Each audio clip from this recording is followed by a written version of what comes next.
quick video on how activity types are used in 145 Analytics. Activity types are supplemental tags that are added to your gradable activities during the tagging and embellishment process. They are added in order to standardize data across multiple source systems and multiple courses and clerkships. In this video, I will go through a few examples of how activity types are used within 145 Analytics. And the first example, I will look at how I can narrow down to look at specific activity types that I care about. So for example, when looking at recent activities, I may not need to report across all activities and all courses and clerkships, and may have a subset of activities that I need to review. In this case, what I can do is select an activity type to review. This is my standardized list of activity types that I have supplemented my gradable activities with. So in this example, I'm going to choose iQuiz as the activity type to review. Now you can see that this selects various gradable activities that relate to this activity type. From here, I can go ahead and view the results.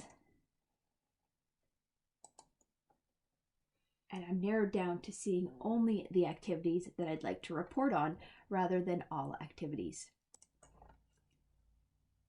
In this next example, I'm reporting on an individual course.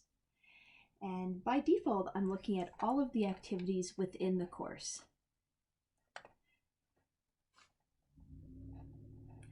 Now, in the same way as the previous example, I could filter down to only see the activities that I care about. So for example, iQuiz.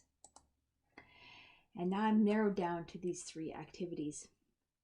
The other benefit is rather than looking at each individual quiz, when I'm reviewing the data for the course, I may want to know, how did students do in quizzes overall? And in this case, I can now report on the activity type rather than each individual activity. So here I'm looking at the scores across all quizzes within the course.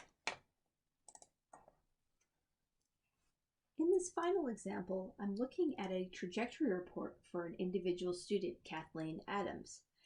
And now when I'm looking at her performance on activities over time across multiple courses and clerkship, you know that the activities may not have a standardized name.